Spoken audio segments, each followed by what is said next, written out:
Okay, here's a look at my little studio live stream system, audio editing, video editing. So this side over here is my video editing, hence 3 screens. It's very useful. And on the other side I've got mostly kind of audio stuff. I've got my camera here on a jib, just because it's easier just to move around and stuff, especially when doing guitar videos. Check out my guitar channel if you play guitar, you'll learn a lot from that. And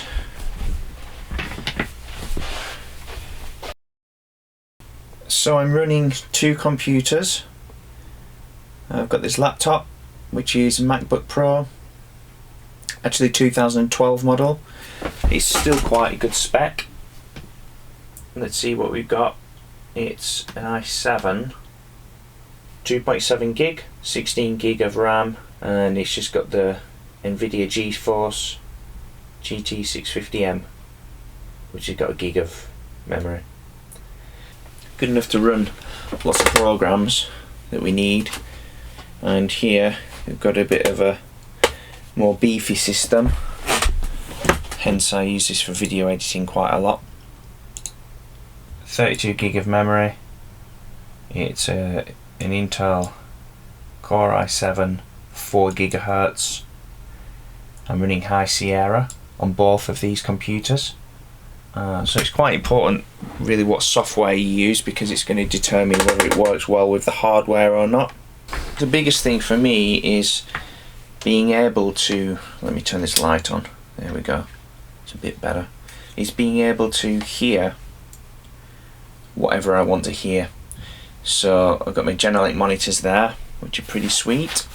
They're the 8040s, yeah, check them out. But this thing here is basically a master monitoring box. So what I can do here is I can put in multiple sources. So in this case I've got 4 sources. This one is coming from the audio laptop. This one is just coming from a guitar pedal in case I want to jam along through the speakers at any time to practice or whatever. Input 3 here is coming from this main desktop system, and then I can have multiple outs in terms of monitors. So I've just got one set of monitors, and then I've also got other outputs on the back of this that can be sent to different places. But you could have another set of monitors for mixing and referencing and stuff, or you could even send this to, like, you know, another input somewhere else, like another laptop or recorder or whatever you want. So it's really versatile. It's not pro equipment, it's quite cheap. I only paid, like, I think it was £125 for this, but it's really useful. It's quite well built, to be honest. I'm really impressed with it. Okay, the way I've got things set up is I'm using a couple of different programs, and that's just because sometimes stuff doesn't work or I need a backup. So basically I'm running OBS, but I'm running the Streamlabs version, which has only just become available for Mac. It's always just been a PC thing. So this one, it's got more options for audio. It looks a bit nicer as well, but you don't need this version. Normal OBS is fine, but here what's important here is that you run it in studio mode, so you've got 2 monitors side by side as opposed to just one. So what this allows me to do is to see what's coming up next in the left window before I transition it to the live preview that everybody can see. So you could even put stuff on here, like you could load up some text, type something in, testing,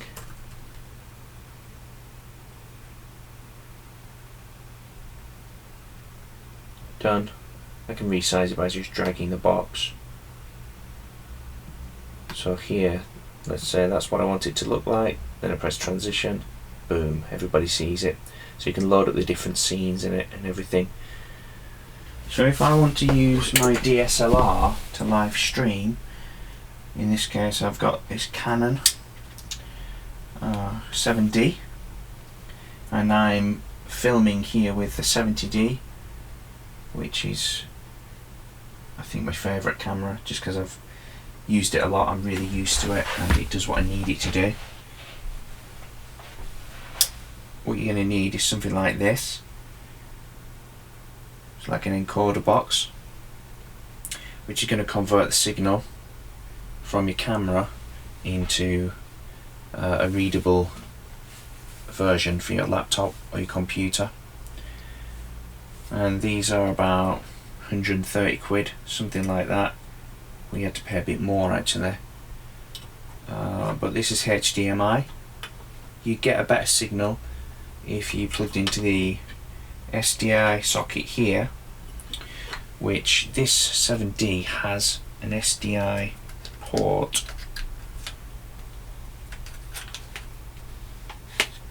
which looks like this. There you go, it's that one. Some of the lower end cameras don't have them,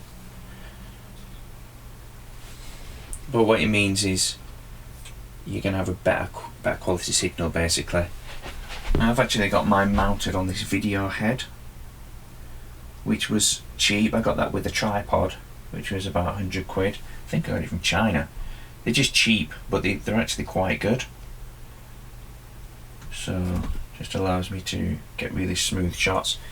In fact, if you look at the monitor there, and I wrote it, I'm on the Jib, so I can go up and down quite smooth.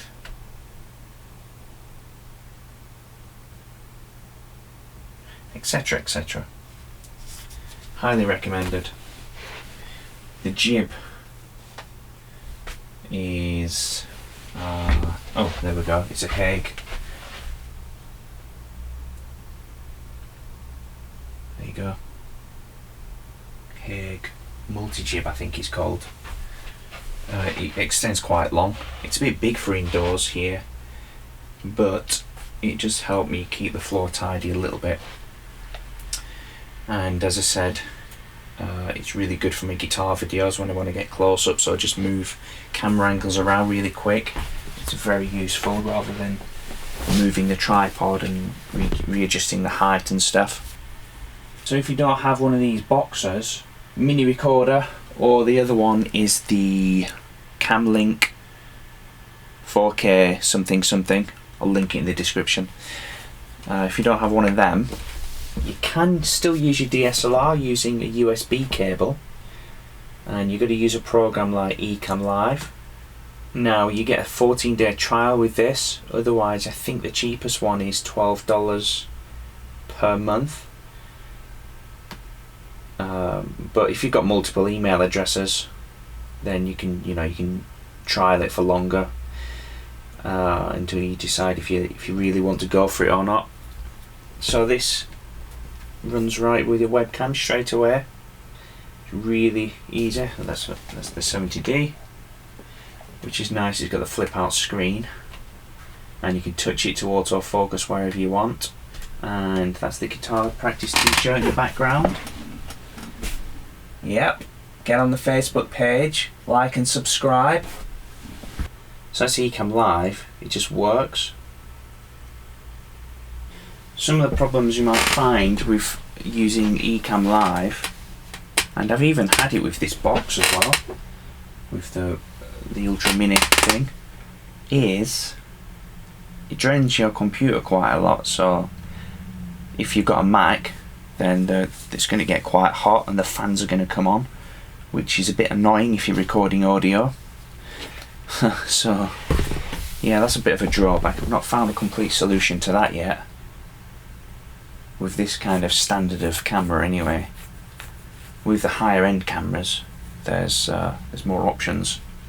The inputs that I'm using is a couple of mics, 1 and 2, one for me to sing, one for Beata, my wife, to sing, or I could use it for miking up acoustic guitar to get a little bit of the warmer body sound, because the top end's going to come through my mic. I've got my electric guitar running in stereo, which goes through my pod pedal here, which is very nice. That's got lots of other options as well. I've got some pads that I trigger, which go through my iPad, and I've got the whole thing running into this volume pedal, and I'll show you that in a sec. And I've got my other really nice condenser mic. Oh yes, this is sweet. If you need a decent condenser mic, check this one out.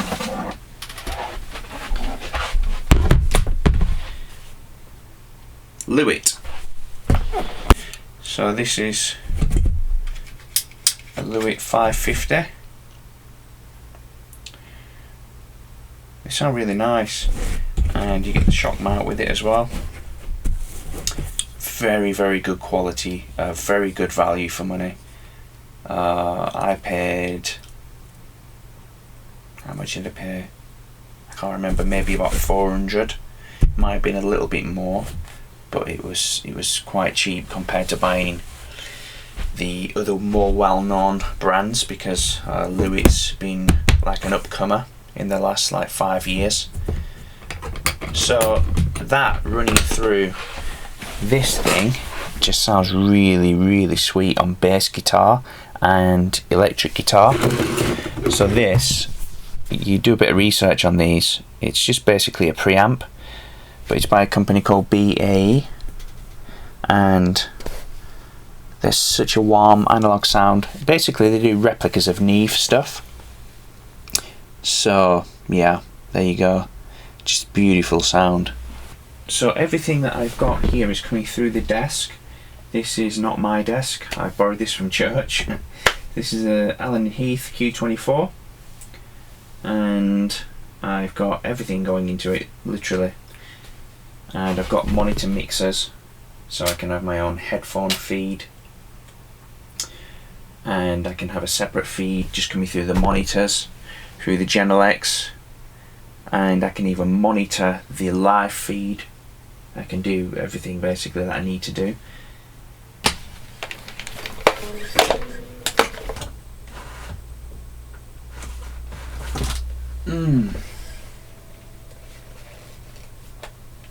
On this iPad, this program is called Soundboard, and I've loaded in like some pads.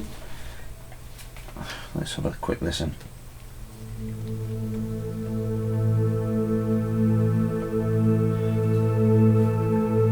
And that's the iPad's like going straight into the thing here, so I can turn off the volume or get louder and quieter.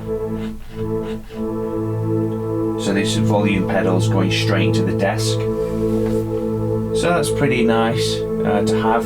But if I just click on the button as well, it fades out or it crossfades. So if I go change the key of G, tap it, beautiful, straight to the key of G, key of D,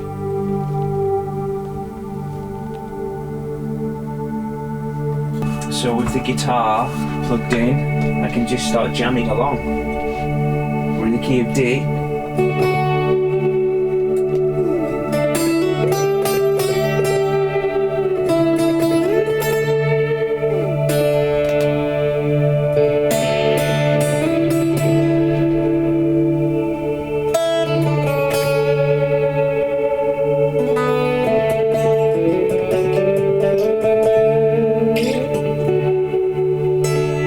All of a sudden we want to change to the key of B flat.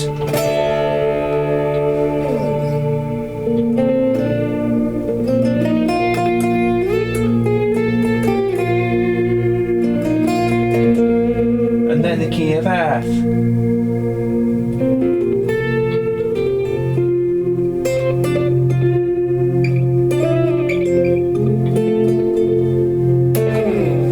Etc, etc. Yeah. And of course I can just, you know, pick up a bass, put that into a looper pedal, etc, etc, do some overdubs if I wanted to, and then all that goes through the desk into the laptop into OBS or Ecamm Live, and then from there I actually go to a restreaming program because I want to stream to Facebook and YouTube at the same time and other places as well. So that's called Caster, and that's really good. There's another one called Restream.io, but this one's a little bit cheaper and it's just great, it does the job. I forgot to say about the audio interface. Let's get down here behind the desk and everything. So this here is my audio interface. It's called the Apogee Duet, and basically everything that goes into the mixer, like all the guitars and the mics and everything, then go into this Apogee Duet. It's Firewire, and it just goes straight into the laptop. So you don't need a mixer apart from if you want more than 2 inputs, because this has only got left and right input. So that's the only reason for me having a mixer.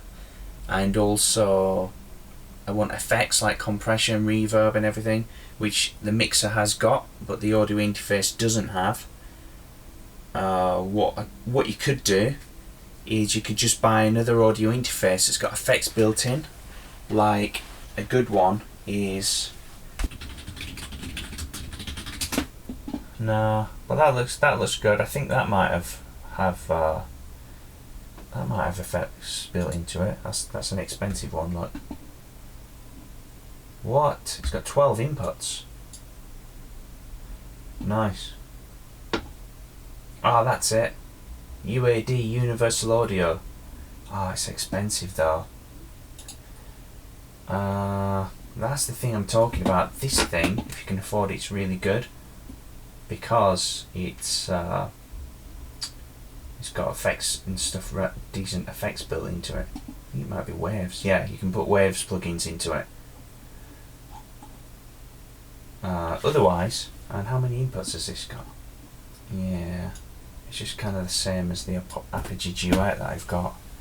You're just really going to get like 2 inputs, XLR or jack, or a combination. Anyway, otherwise you're going to have to just go with a mixer to get more inputs and then go to your audio interface.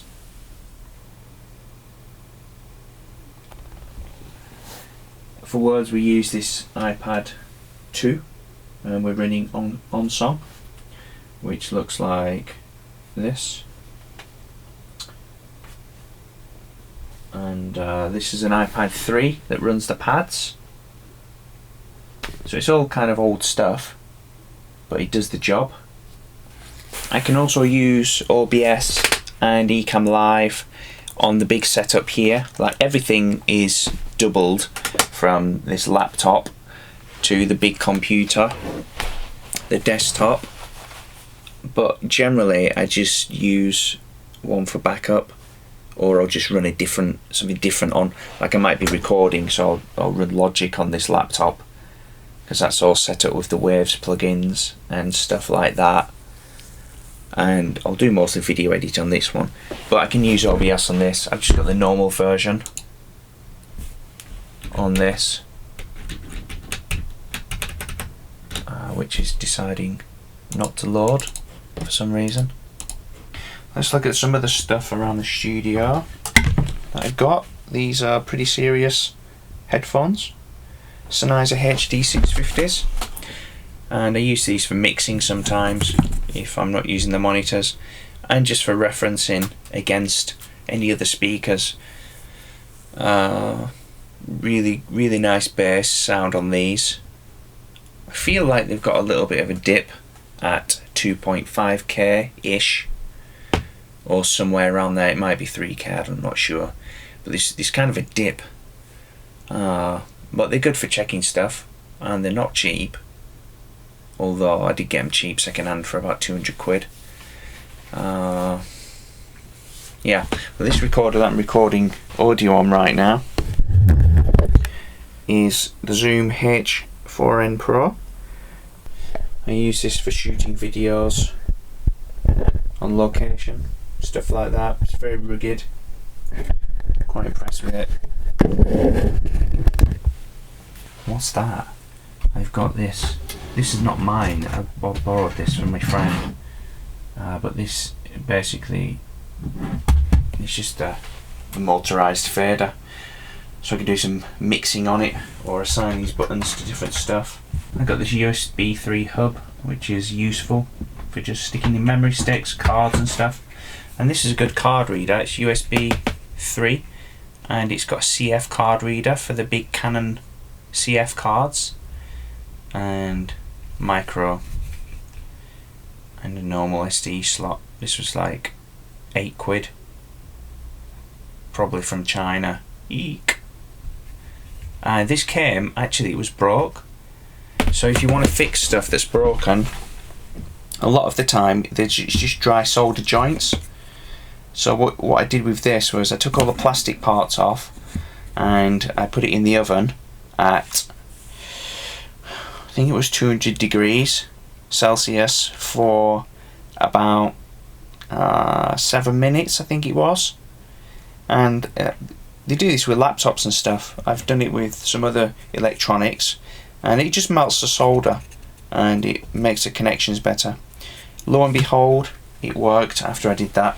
So, great little tip for you there. Here's another set of headphones that I really like. I've really been enjoying these actually. These are KRK KNS 6400, and yeah, the bass is not as good as these headphones, but the top end on this, like the 2-3K that I was talking about, it's really nice. It's really good to reference music against these as well, and of course the laptop speakers. The mics that we use are just these Shure SM58As. They do the job very well. For my in-ear mix, I'm just using this.